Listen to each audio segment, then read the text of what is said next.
Ketika perang terjadi di sebuah wilayah, ada yang menarik. Virus corona agaknya tidak beredar di sana. Apakah virus itu takut sama peluru tajam ya? Sebagian orang percaya bahwa pandemi virus Wuhan ini adalah natural disaster atau petaka alami, seperti halnya pada Spanish flu di awal abad 20 atau Black Death di abad pertengahan di Eropa. Sebagian percaya ini adalah pandemi yang diplan atau direncanakan. Karena direncanakan, ya ada target pencapaian, ada kebutuhan yang diciptakan atau create demand, dan ada solusi yang telah disiapkan. Mereka yang sefaham dengan pandemi, pemikiran mereka kalau melihat pejabat yang menekan rakyatnya, pejabat atau pemerintahan itu takut atau kalah sama oligarki artinya. Karena pandemi dijalankan oleh oligarki yang diuntungkan secara materi dengan mempengaruhi pejabat dan pemerintahan yang dipakai sebagai alat perpanjangan tangan penyedia kebutuhan tersebut. Itu bagian dari cerita konspirasi bagi mereka yang percaya. Untuk itu, kita lihat sekarang, adakah korelasi hubungannya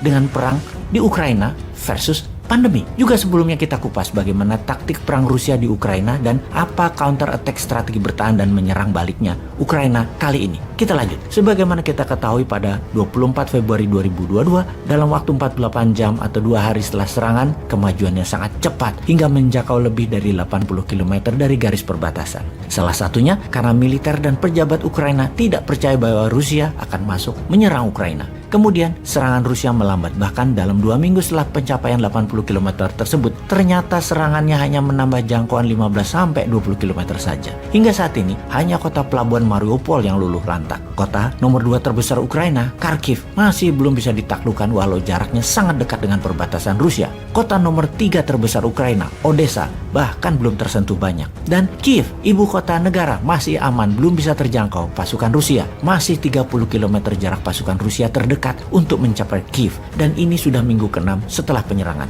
Perhitungan pencapaian serbuan Rusia baru hanya bisa menaklukkan 20% wilayah Ukraina dan tidak bergerak maju lagi. Kota-kota di dalam jangkauan 20% wilayah yang telah dicaplok pertempurannya masih sengit terjadi, seperti di Kharkiv misalnya. 20% wilayah yang dikontrol Rusia saat ini adalah sekitar 125.000 km persegi di luar Crimea yang sudah dianeksasi di tahun 2014. Yang jadi pertanyaan sekarang, apakah dengan telah mengendalikan 20% wilayah Ukraina, serangan Rusia dianggap sukses? Bagaimana kalau kita bandingkan dengan Operation Barbarossa di tahun 1941, serangan kilat Jerman ke wilayah Soviet yang merupakan serangan tiba-tiba di mana dalam 1 minggu berhasil maju 300 km dan dalam 2 minggu 700 km pasukan Jerman sudah masuk ke wilayah Soviet. Kemudian ketika memasuki 1 bulan, Jerman berhenti sebentar dan menguatkan pasukan cadangan dan logistik, lalu menyerang melebar tetapi tidak langsung ke Moskow. Dengan jumlah tentara Jerman menyerang Rusia sangat besar, membuat di awalnya Rusia tidak memberi perlawanan berarti.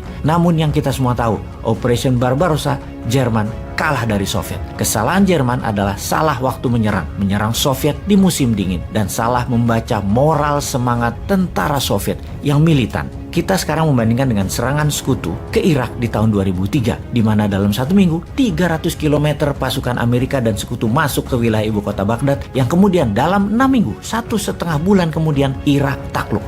Takluk karena pasukan Irak tidak punya semangat juang dan tidak percaya pada pemimpinnya yang dari kalangan minoritas dan berlaku diktator, yaitu Saddam Hussein. Kembali ke serangan Rusia ke Ukraina. Serangan Rusia ke Ukraina dibandingkan dengan serangan Amerika sekutu ke Irak yang berjumlah 300.000 tentara, atau serangan Jerman ke Soviet dengan 1 juta tentara lebih. Serangan Rusia ke Ukraina dalam 1 minggu pertama hanya 60% dari 190.000 tentara di perbatasan yang menyerang masuk ke Ukraina. Sisanya menjaga dan melihat bagaimana reaksi Ukraina dan NATO. Diperkirakan oleh Kepala Intelijen Pertahanan Rusia waktu itu, moral dari tentara Ukraina dan penduduk Ukraina itu rendah, tidak akan membela pemimpin mereka yang pro-barat dan juga dari kaum minoritas, Volodymyr Zelensky. Ternyata semua perkiraan awal itu meleset. Ukraina sampai 6 minggu ini masih bertahan. Zelensky masih pegang kendali. Sekarang kita menganalisa apa yang akan terjadi. Melihat Rusia menggunakan strategi bumi hangus, melihat pengungsi keluar dari Ukraina sudah mencapai 4 juta warga, melihat lebih dari 10 juta warga Ukraina di wilayah pendudukan Rusia yang menguasai 20% wilayah sudah hampir kosong, agaknya bagi Zelensky keputusan terbaik pertama adalah menyerah ikut maunya Rusia, menjadi negara netral,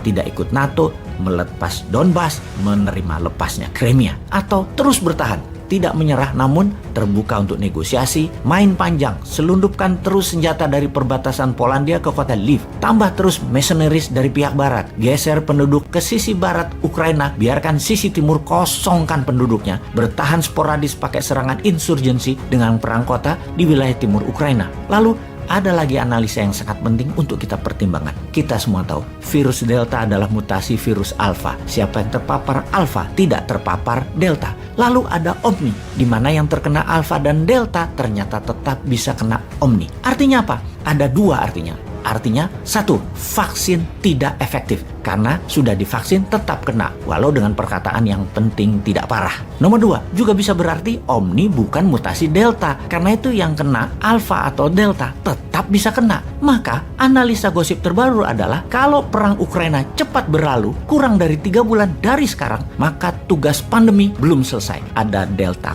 Cron, mutasi Omni akan dilanjutkan dan bersiap dunia melakukan lockdown lagi. Kalau perang Ukraina memanjang, maka stok pangan artificial food dimainkan. Pokoknya mereka-mereka juga yang untung. Paham?